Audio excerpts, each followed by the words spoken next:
Hello Gujarat engineering academy में તમારું ફરી એકવાર સ્વાગત છે। ચેપ્ટર નંબર 4 જોવાનો છે આપણે વિડિયો લેક્ચર બરાબર। ક્ષેત્ર કેન્દ્ર અને ગુરુત્વ કેન્દ્ર બરાબર, centroid and centre of gravity જે જીટીયુ ની અંદર ટોટલ 10 માર્કનું પૂછાય છે બરાબર। અને આપણે એવી નાની નાની થિયરીના 5 કે એવા ટોપિક છે 4 એ બધા આપણે જોશી રેડી।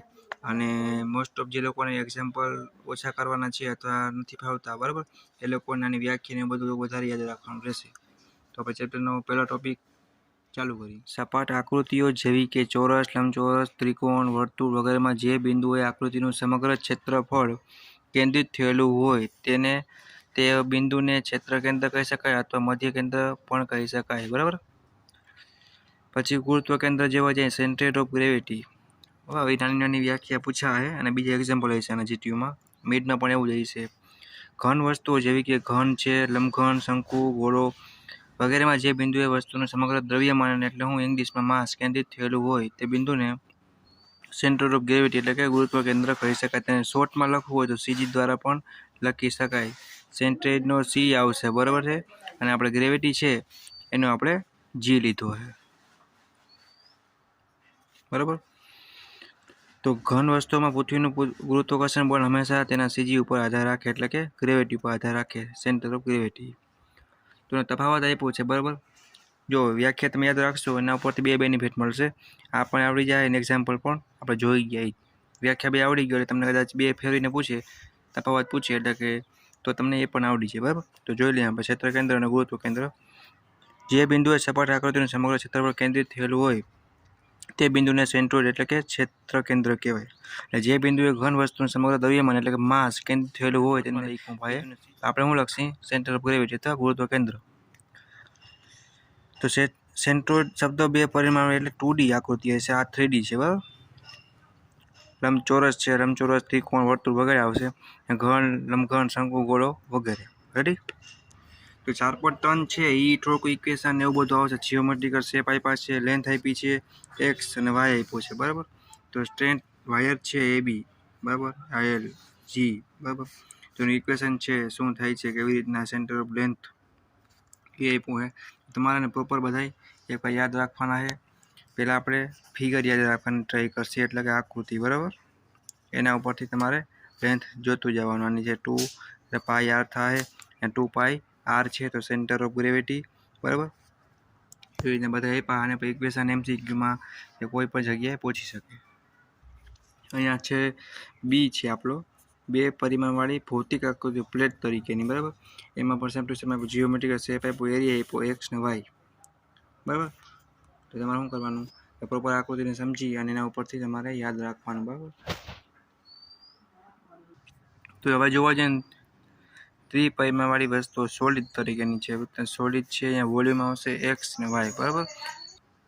તો તમને અલગ અલગ પ્રકારના સોલિડ આપ્યા છે બરાબર। તો જો વી બરાબર પાઈ આરનો સ્ક્વેર એચ બરાબર, એ રીતના બાજુમાં તમારે આર છે ને એચના છેદમાં 2, એ રીતના તમને ઘણી જગ્યાએ પૂછાઈ શકે તો તમારે યાદ રાખવાનું। હવે એવો જ અનુસંધાન અક્ષ જોવા જઈએ આ પણ જીટીયુ એક્ઝામ માટે, મિડ એક્ઝામ માટે આઈએમપી છે, આમાંથી આ ટી સેક્શન આઈ સેક્શનના એક્ઝામ્પલને ઘણું બધું અલગ અલગ રીતે પૂછાતું હોય, એટલે જ આપણે થિયરી પૂછાય તો આવડવી જોઈએ। તો કોઈ પણ આકૃતિનું સેન્ટ્રોઇડ અથવા સીજીનું અંતર એક્સ અને વાય કોઈ ચોક્કસ અક્ષના અનુસંધાનમાં શોધાય છે બરાબર। તે તમને પૂછતા નથી કી છે, આ અક્ષને અનુસંધાન અક્ષ કહેવાય છે। ટી સેક્શનમાં તમને હું એક્સિસ ઓફ રેફરન્સ આપ્યા જો આ બે તમે જોઈ શકો, એક આ છે લાઈન આપણી, એક આ લાઈન છે બરાબર। એક્સ એક્સ એક્સ આ તમારું જી જીઓમેટ્રી એટલે આ ટી સેક્શન થયો બરાબર। અહીં એક્સ અને વાય એ સીજીના એક્સિસ ઉપર રેફરન્સથી અંતરો છે, એક્સ અને વાય બરાબર। સીજી છે આપણું એના પરથી રેફરન્સ તરીકે લીધેલા અંતરો છે। તો જી બરાબર સીજી દર્શાવે છે જે એક્સ એક્સ અક્ષ અને વાય વાય અક્ષનું છેદન બિંદુ છે બરાબર।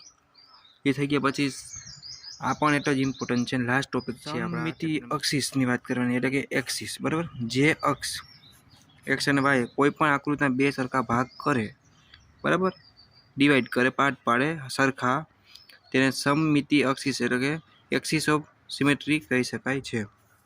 તો જો કોઈ આકૃતિ એક્સિસ એટલે વાય એક્સિસ ઊભી બરાબર અને સિમેટ્રિકલ હોય તો તે આકૃતિ એક્સ સીધું જે મળી જાય છે અને ફક્ત વાય શોધવાનું એ છે જો એમાં લખેલું બરાબર। ને હવે જોવા જઈએ ને, જો કોઈ અહીંયા વાય હતો, અત્યારે એક્સ લીધો બરાબર, વાય શોધવાની વાત થઈ, એક્સની વાત થઈ છે. જો કોઈ આકૃતિ એક એક્સિસ આડી ને સિમેટ્રિકલ હોય તો આકૃતિનું વાય સીધું મળી જાય, વાય મળી જશે બરાબર. અહીંયા આપણે શોધવાનું શું રહેશે, ફક્ત એક્સ શોધવાનું રહે. તો દાખલા તરીકે એક ટી સેક્શનની આકૃતિ લીધેલી છે બરાબર, ટી સેક્શન છે, બાજુમાં હેઠળ પણ સી પણ આપ્યો છે, અથવા અલગ અલગ ટાઈપના આપતા હોય બરાબર. તો વાય સિમેટ્રિકલ એક્સિસ તો એક્સ સીધું મળી જાય છે, અને સી સેક્શન છે અહીંયા આપણે તો એક્સ સિમેટ્રિકલ છે તો વાય સુધી મળી જાય બરાબર. એક વસ્તુ હોય છે ને એક ગોતવાની હશે. અને એક્ઝામ્પલ પૂછાતા હોય છે, અને થર્ડ સેમમાં એસએમ કરીને સબ્જેક્ટ આવશે, સ્ટેન્ડ ઓફ મટીરિયલ, એમાં પણ યુઝફુલ થશે.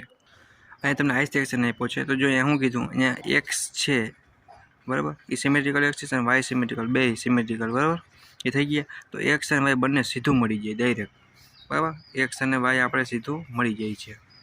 આકૃતિ પરથી તમને ઘણું સમજાશે. અને આપણે છેલ્લે જોઈએ હવે એલ સેક્શન, તો એક એક્સિસ સિમેટ્રિકલ નથી, તો એક્સ અને વાય બંને શોધવું પડે. રેડી? એને એક્ઝામ્પલ છે જે આઈએમપી બીટ માટે છે, જે લોકોને ગણવા હોય બરાબર, એ લોકો માટે આપણે અલગથી વિડીયો નાખીએ. અત્યારે આપણે થિયરી લીધી છે, થિયરી ઇમ્પોર્ટન્ટ છે, કેમ કે મેથેમેટિક્સ છે તો થિયરી આપણે જેવું આપણું આરામથી એમાં કવર થઈ જાય બરાબર. એટલીસ્ટ પાસિંગવાળા છે એ તો પહેલાં થિયરી જ કરે, બાકી સ્કોર કરવા માટે એક્ઝામ્પલ આપણે ગણવા જોશે. રેડી? તો આપણે થિયરીના ક્વેશ્ચન જોઈ લઈએ કે કેવા કેવા પૂછાઈ શકે છે અને કેવા કેવા પૂછાઈ ગયા બરાબર. તો તમારા સમક્ષ ચેપ્ટર નંબર 4 છે, જે આપણું એના જો આની વ્યાખ્યા પૂછાઈ, સેન્ટ્રોઇડ છે, સેન્ટર ઓફ ગ્રેવિટી છે, તફાવત આપણે જોઈ ગયા એ પૂછાઈ ગયો, આ બે સમજાવો, અર્ધવર્તુળ છે, ટી સેક્શન છે, તો અક્ષિસ દોરવાનું કે તમારે દોરવાનું થાય, જીટીમાં પૂછાઈ ગયા છે, એનો પ્રૂફ છે અહીંયા બાજુમાં બરાબર. અને આ ચેપ્ટરમાંથી એટલું તો આવડવું જ જોઈએ. જે લોકોને એક્સરસાઇઝ એટલે કે એક્ઝામ્પલ દાખલા નથી ફાવતા અથવા સ્કીપ કરવાના છે, એ લોકોને થિયરી પહેલાં કરવાની. રેડી? મારા ફ્રેન્ડને શેર કરો, મોકલો બરાબર. ને કાંઈ પણ ડાઉટ હોય તો કોમેન્ટ કરીને પૂછો અને સબસ્ક્રાઈબ કરો.